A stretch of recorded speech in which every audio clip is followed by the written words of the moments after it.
Goed julle, laat ek vir ons lees dan Lukas hoofstuk 19 vers 1 tot 10. En hy, dis Jesus, het in Jerigo gekom en daar deurgegaan. En daar was 'n man met die naam van Saggeus, 'n hoof van die tollenaars en 'n ryk man. En hy het probeer om Jesus te sien wie hy was, maar vanweë die skare kon hy nie, omdat hy klein van persoon was. En hy het vooruit gehardloop en in 'n wilde vyeboom geklim, sodat hy hom kon sien, want hy sou daar langs verbygaan. En toe Jesus by die plek kom, kyk hy op en sien hom en sê vir hom, Saggeus, maak gou en klim af, want ek moet vandag in jou huis bly. Hy maak toe gou en klim af en het hom met blydskap ontvang. En toe almal dit sien, het hulle gemurmureer en gesê, hy het by 'n sondige man tuis gegaan, maar Saggeus het gaan staan en aan die Here gesê, Here, kyk, die helfte van my goed gee ek vir die armes, en as ek van iemand iets afgepers het, gee ek dit 4-dubbel terug. Toe sê Jesus aan hom, vandag het daar redding vir hierdie huis gekom, aangesien hierdie man ook 'n seun van Abraham is. Want die Seun van die Mens het gekom om te soek en te red wat verlore was. Jesus het 2 manne teëgekom op sy pad na Jerigo en daardeur. 2 manne. Een was 'n blinde man gewees, dit is die vorige gedeelte, terwyl die ander man kon sien. Die een man was bedelagtig arm gewees, terwyl die ander ene uitspattig ryk was. Die blinde man was armoedig, hierdie Saggeus baie ryk. Maar hulle albei het nodig gehad wat geld nie kon koop nie. Die een het sy geloof in Jesus duidelik bely en Jesus gevolg, terwyl die ander ene ook sy geloof in Jesus bely het en deur sy lewe, sy belydenis en wat hy voorneem om te doen, gewys het, hy is werklik 'n volgeling van Jesus. So deur hierdie gelykenis, of liewer deur hierdie verhaal, word elke sondaar na Jesus uitgenooi. Blinde, ryke, waar ook al jy is, om Jesus te bely in geloof en bekering. Hierso gaan Jesus in vers 1 in Jerigo en hy het daar deur gegaan. Hy het nou eers die blinde man ontmoet in die vorige gedeelte en nou gaan hy daar deur. En op daardie dag was daar 'n ander man ook, en sy naam was Saggeus, 'n hoof van die tollenaars. Die hoof van die tollenaars en 'n ryk man. En hy het probeer om Jesus te sien, sê vers 3, wie hy was. Maar vanweë die skare kon hy nie, omdat hy klein van persoon was. Saggeus was klein van gestalte, so die skare wat om Jesus was, het hom verhoed om Jesus te sien. Hy kan nie verby die mense sien, hy is klein van gestalte. Maar hy was nuuskierig, want eerens, hy moes al gehoor het van Jesus, hierdie groot leermeester, wat nie soos die Fariseërs leer nie, maar iemand met gesag, wat duidelik die woord van die Here ken. Natuurlik moes al gehoor het van die wonderwerke wat Jesus doen. So hy wou Jesus sien en kyk wie hy was. Wie is hierdie persoon? En Saggeus, sal ons sien, sy grootste probleem was nie eintlik dat hy kort was nie. En dat hy nie Jesus kon sien nie. Dit was nie eintlik sy probleem nie. Sy probleem was dat hy 'n tekort gehad het aan godvreesendheid. Dit was sy groot probleem. Is nie kort fisies nie, maar kort geestelik. Hy was 'n swendelaar, 'n dief, 'n uitbuiter gewees. Hy was 'n tollenaar gewees. Onthou die tollenaars het tussen die Romeinse regering en die mense gestaan en is hulle wat volgens namens die Romeine hierdie geld moes invorder. En mens weet nou wat sal gebeur as jy nou in hierdie magsposisie is om geld in te vorder. Ons ken ons eie hart en ons ken ander mense se harte, ons ken die geneigtheid van die menslike natuur, en die gevolg was dat jy die magsposisie misbruik het om jouself te verryk. Want jy is mos nou net besig om namens die Romeinse regering hierdie geld in te samel, en so 'n bietjie kan aan my kant toe gaan, of meer as wat nodig is. So daar was erge mense uitbuitery, van hulle eie mense, dis Jode wat geld gesteel het, mense uitgebuit het uit die Jode, uit hulle eie mense uit.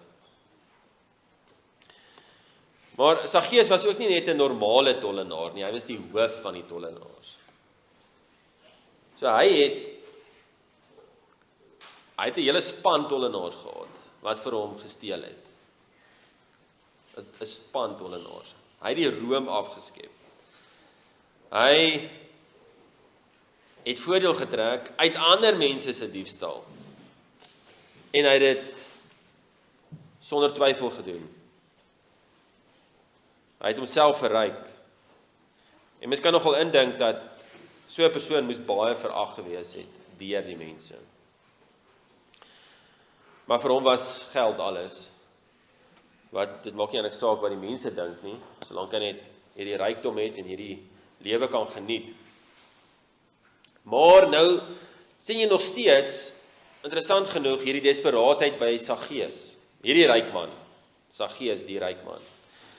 Waar in die vorige gedeelte het jy ook in 'n mate daardie desperaatheid gesien by die ander ryk man, die ryk jong man.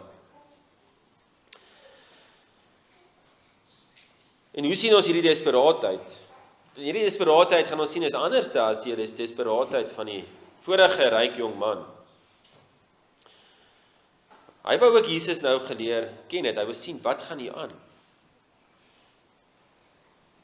In vers 4 sê, en hy het vooruit gehardloop en in 'n wilde vyeboom geklim. Want hy het nou geweet, dit gaan nie werk om Jesus te sien of om van nader te beskou of selfs met hom te gesels nie.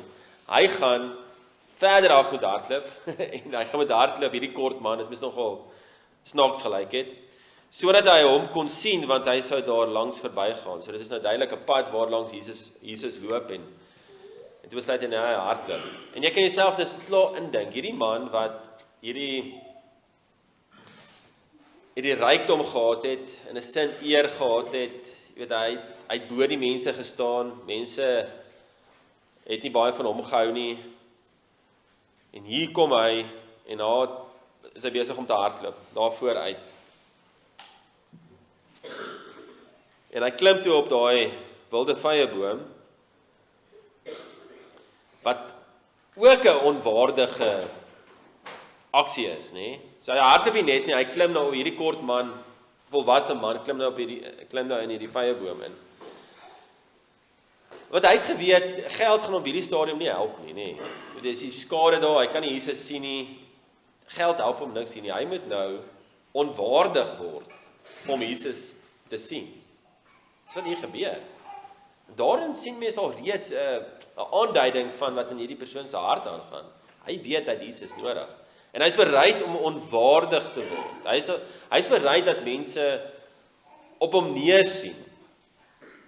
Om nog steeds amper lagwekkend te word. Hy was bereid om dit te doen. Net om Jesus te sien. En dit wys vir ons, wanneer ons 'n begeerte het van om Jesus te sien wie hy is, om te ken, dan laat jy vergeet van wat mense sou dink wanneer ek Jesus volg. Dit laat jou vergeet dat mense jou gaan verag wanneer jy Jesus gaan volg. Dit laat jy vergeet dat dit jou sal kos om Jesus te volg. Want jy wil net Jesus volg, jy wil net Jesus ken. Jy wil net Jesus sien. Dit is wat vir jou belangrik is. Maak nie saak wat die ander mense gaan dink.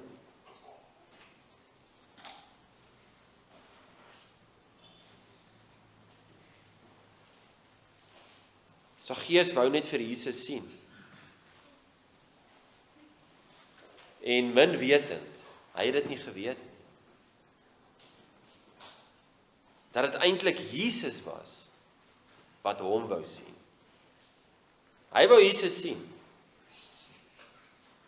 maar dit was eintlik Jesus wat hom wou sien. En jy sien dit in vers 5. En toe Jesus by die plek kom, kyk hy op en sien hom en sê vir hom, Saggeus. Saggeus het nie vir Jesus gestop nie, maar Jesus het vir Saggeus gestop. Hier sien ons baie duidelik God se soewereiniteit in verlossing.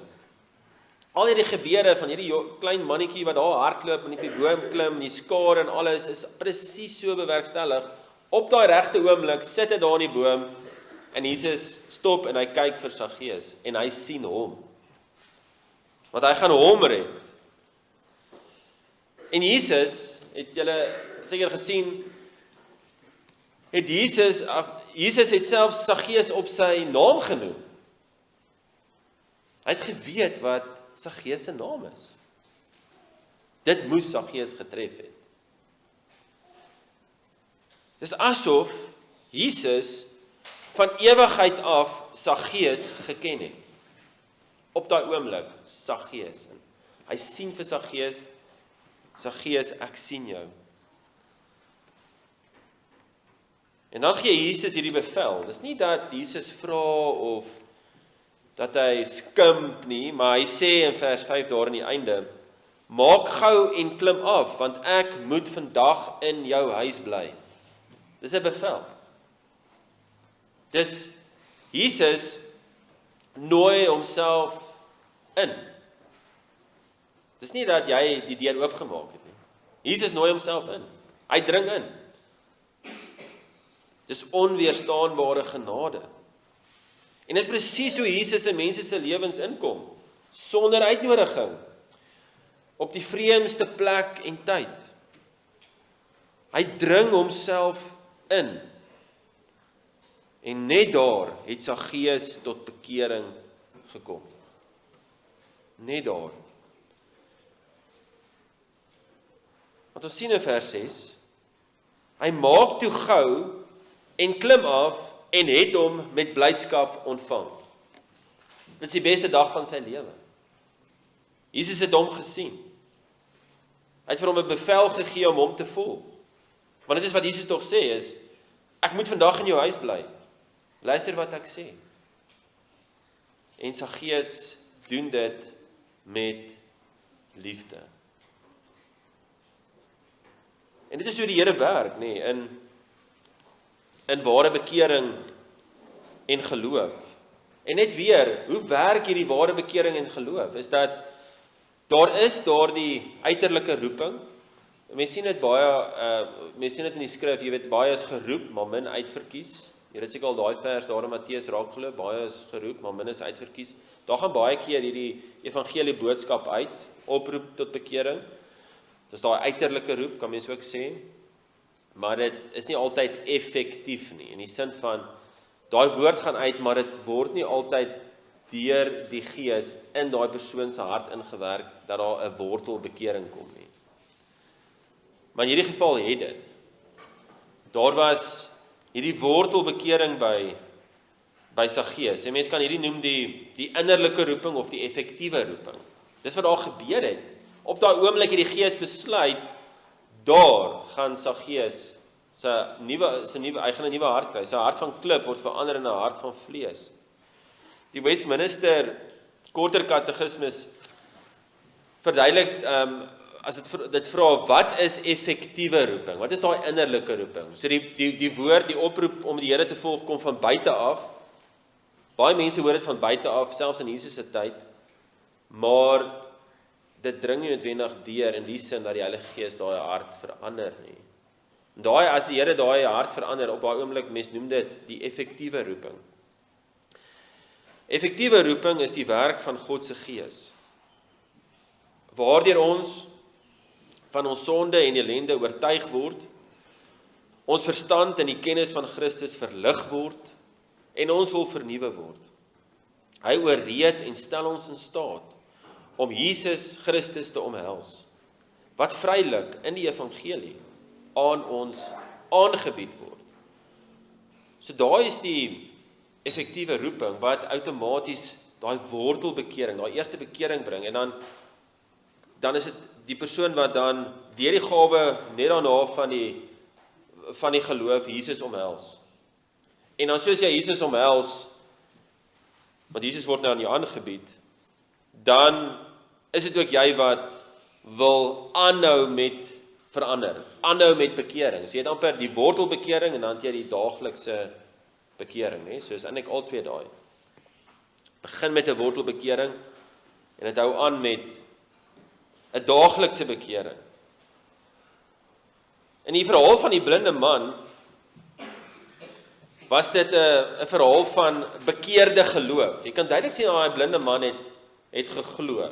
Nee, dis baie duidelik daai belydenis wat hy gegee het en die klem is nogal daarop dat hy geglo het. In Saggeus se geval sien ons eintlik die vrugte van 'n ware bekering. So jy sien amper daai gelowige bekering.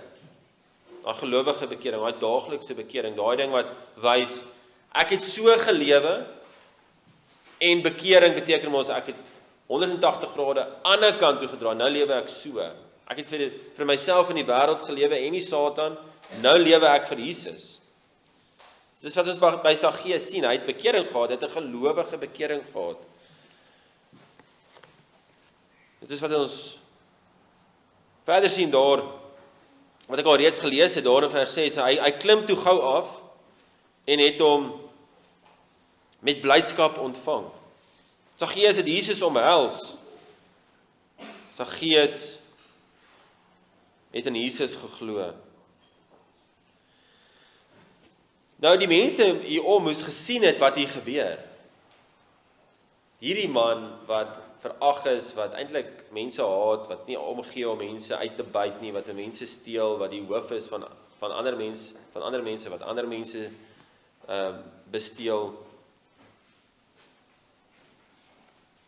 En dan sien jy net weer eens, as die Here nie daai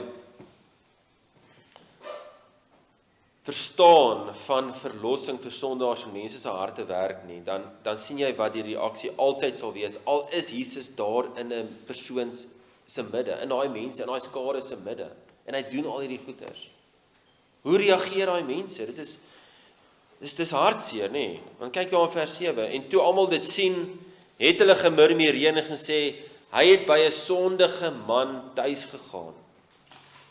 Hy het duidelik nie verstaan wat Jesus besig is om te doen, en dat Jesus moet jy sondaar mense kom red nie. Hy het dit nie besef nie. Hy het dit nie begryp hoe hierdie verlossing uit die duisternis uitwerk nie. Hy het dit nie eintlik besef wat hulle eie nood is nie.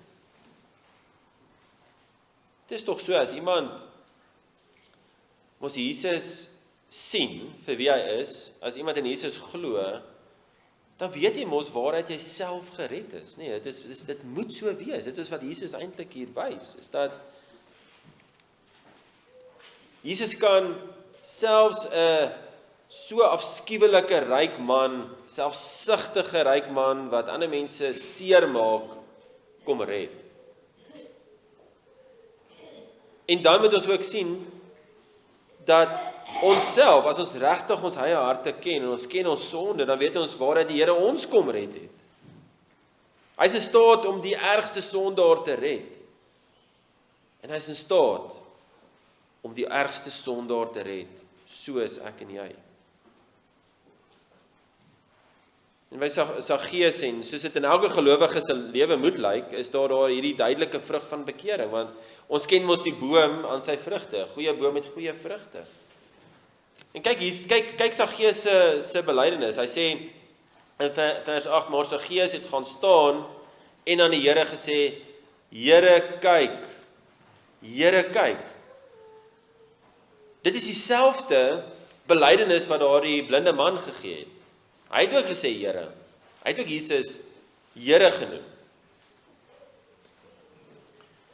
En hierso is dit Saggeus wat sê Here. So nou, wat Saggeus doen is hy sê, ek glo nou in Jesus en ek erken Jesus nou as my meester.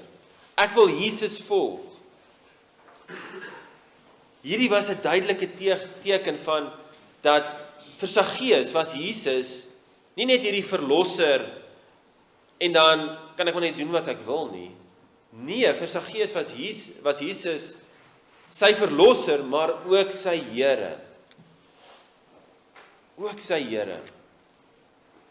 Die ene wat hy wou volg, die ene wat hy lief gehad het, maak nie saak wat dit hom kos nie. Hy wou nou vir Jesus gevolg het. En hoor hierdie pragtige belydenis van Saggeus. Duidelike lewe van bekering. Vers 8, na die volgende gedeelte, nadat hy gesê het, Here, kyk, die helfte van my goed gee ek vir die armes. Die helfte van my goed gee ek vir die armes.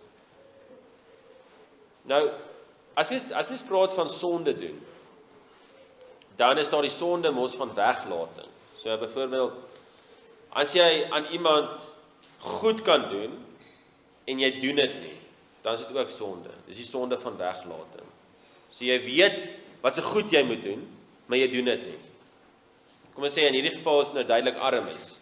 Jy het miskien nie geld, jy sien die nood daar, jy weet daai persoon het die geld nodig, maar jy besluit op daai oomblik, nee, ek gaan dit nie vir hom gee nie. Is nie dat jy hom nou seer gemaak het, of wat ook al nie, maar daar is die sonde van weglating. Dan het jy die sonde van oortreding, in die sin van dat jy weet wat die Here se wet sê, maar byvoorbeeld jy moenie steel nie, maar dan steel jy. Daar is die sonde van oortreding. Maar as jy nou kyk na hierdie, wat Saggeus sê, hy sê, hy het bekeer van die sonde van weglating, en die sonde van oortreding, want die sonde van weglating sou wees, wel, ek gaan nie vir die armes gee nie, ek gaan nog steeds die rykdom vir myself, en nou sê hy, die helfte van my goed gee ek vir die armes. Die helfte van my goed gee ek vir die armes. In die Ou Testament kan mens nog 'n afleiding maak dat van die besittings is daar selfs tot 1/5 wat jy vir die armes moes afstaan.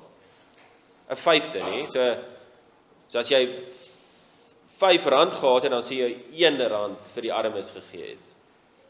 Maar wat Saggeus sê is, hy gee presies die helfte.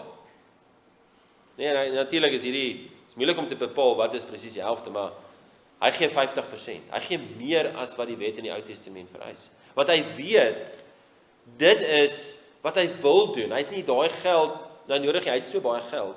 En dit is selfs, kyk, dit is nie absoluut so dat die tollenaars nie kon geld maak nie. Hulle moes geld invorder vir die Romeine, is heeltemal wettig gewees om dit te doen. Die Here leer ons daar, moet belasting aan ons regerders betaal word. Maar wat hy gedoen het, is die uitbuiter en die steel, so hy het meer gemaak as wat hy moes, ten koste van mense. Maar hy het nou gesê, goed, hy het daai rykdom, hy gee 50% vir die armes. Hierdie sonde van weglating sien ons baie keer in ons eie harte ten opsigte van die offergawes in die gemeente, ons tiendes. Wanneer ons weet dat die Here van ons offergawes verwag, en dan besluit ons op 'n oomblik, nee, dis eintlik my geld en ek sal besluit om daarmee te doen, ek gaan beter weet, so dan gee ek miskien baie minder. En wat interessant is nou, as mens dink oor die konsep van geld of rykdom, dan sê mens mos, die Here besit alles, né? Die Here is die besitter van alles. Primêr is hy die besitter van alles. So wanneer ons besittings het in die vorm van geld of enigiets soos dit, is dit die Here se. Ons is rentmeesters. Ons is mense wat met daai besittings van die Here werk. Dis aan ons toevertrou. Okay? So daai toevertrou, sê die Here dan, gee jou tiende, gee jou offergawe vir die Here terug. In die vorm van woordbediening, om vir die armes te sorg, diakonie en so aan. En hier is nogal 'n toets. En dit is 'n goeie toets vir ons elkeen.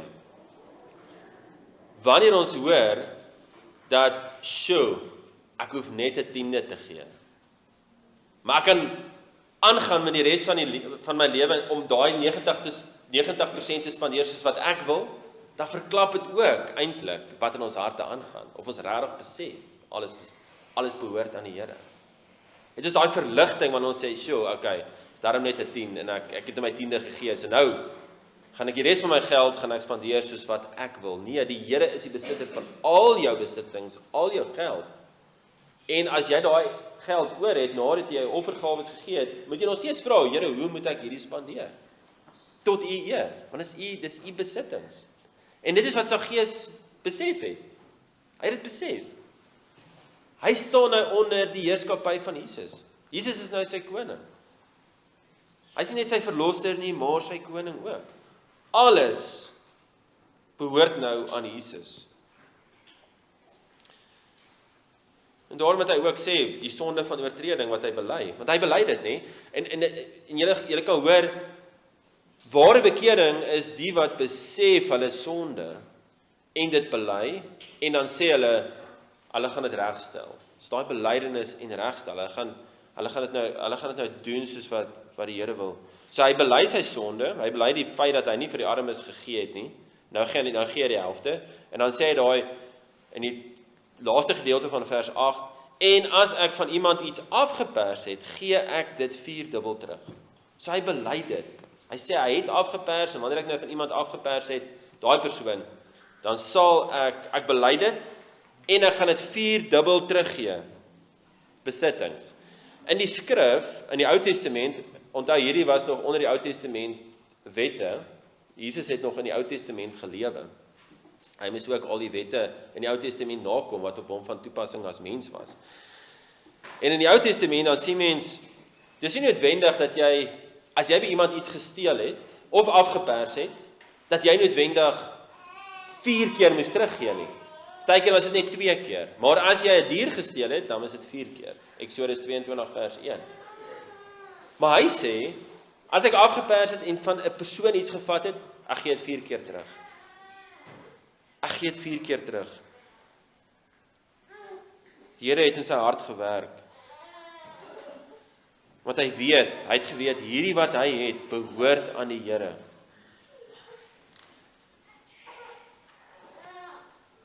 En die gevolg van hierdie bekering, en mens moet dit asseblief nie miskyk nie, die gevolg van hierdie bekering is dramaties. Dit is drasties. Dit is verrykend. Nee, dit natuurlik sy beursie geraak. Dit moet jou beursie eerste raak. Luther het mos op 'n stadium gesê, die ding wat laaste bekeer, is die beursie. Maar die bekering, die ware bekering, daardie ware verlossing, is verder rykend as die beursie.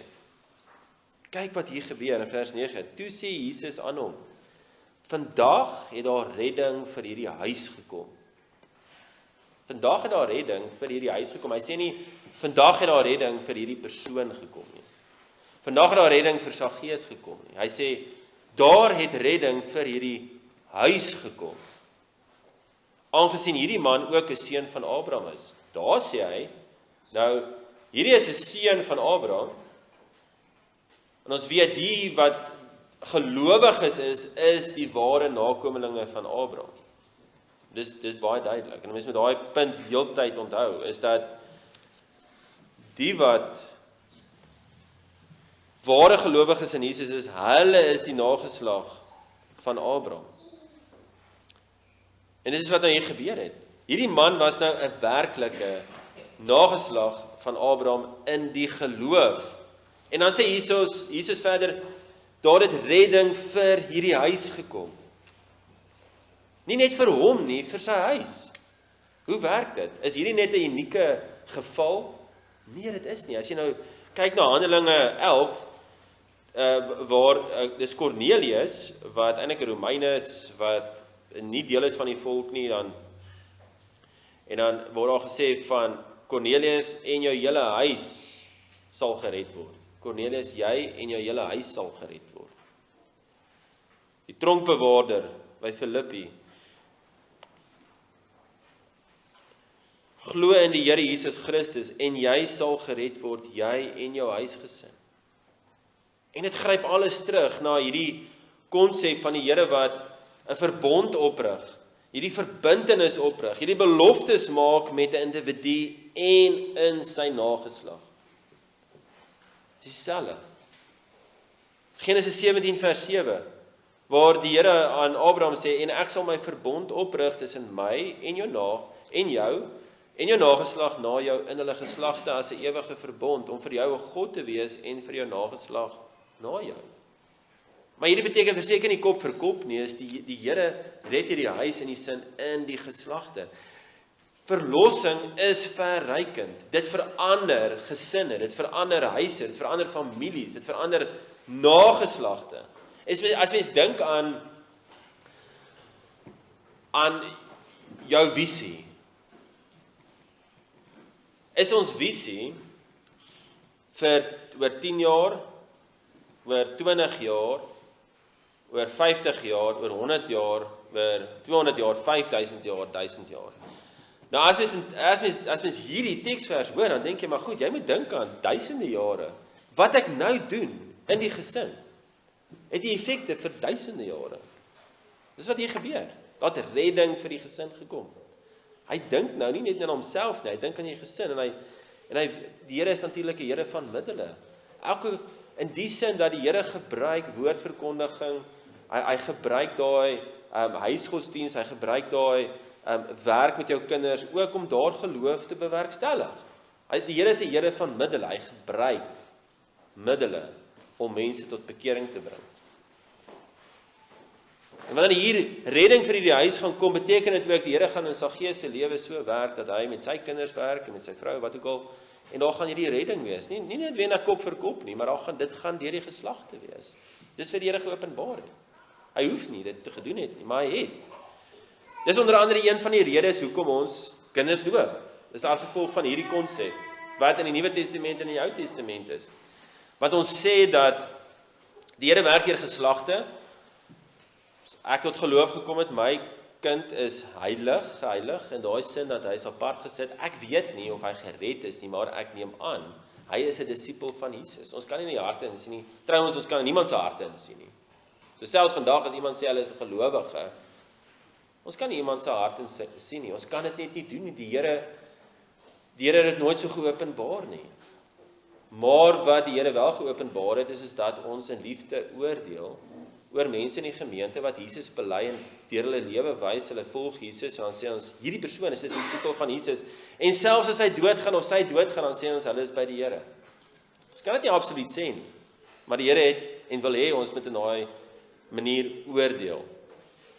En presies dieselfde dan met ons kinders. Die kinders van gelowiges is disipels van Jesus, van die baarmoeder af. En disipels van Jesus moet gedoop word. Dan doop ons hulle, as hulle klein is. Dit is die rede. En jy maak jou kinders groot as disipels van die Here, want daar het verlossing vir die huis gekom. Baie duidelik. Dit hoef nie so te gewees het nie, maar kyk, die Here is 'n groot genade. Dis 'n radikale, verrykende genade. En ons prys die Here daarvoor. Want wat onmoontlik is by die mense is moontlik by God. Wat onmoontlik is by die mense is moontlik by God. In vers 37 van hoofstuk 18, dan lees ons daar, toe sê Petrus, kyk, maar hy antwoord, wat die mense het vir Jesus gesê, maar wie kan gered word, toe hierdie ryke jong man nou uitgewys word, dat hy nie vir Jesus volg nie, en dan vra die mense, sjoe, wie kan gered word? En dan antwoord Jesus in vers 27 van Lukas 18, die dinge wat by mense onmoontlik is by God moontlik, en die Here red hierdie Saggeus en sy gesin. Dis onmoontlik by mense om dit te doen, dis onmoontlik vir mense om dit self te red, maar dit is moontlik by die Here. Van die seun van die mens, ek sluit hiermee af, van die seun van die mens het gekom om te soek en te red wat verlore was. Want is hy wat kom om te soek en te red. Dis hy wat kom na sondaar mense op hulle plek, op die snaakste plek, selfs as jy in 'n wilde vyeboom sit, is dit die Here Jesus wat daar kom en jou daar red, op daai oomblik. Is hy wat jou sien, in daai situasie, en hy kom red jou. Want dit kom van hom af.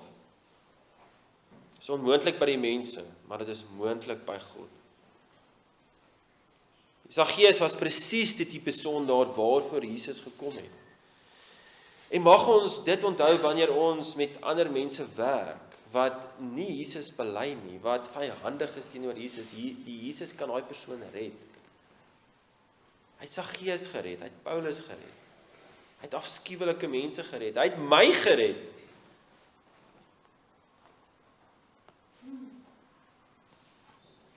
So sien Jesus vir wie hy is. Glo in Jesus. Glo Jesus dat hy vir jou gesterf het en draai weg van 'n sondige leefwyse.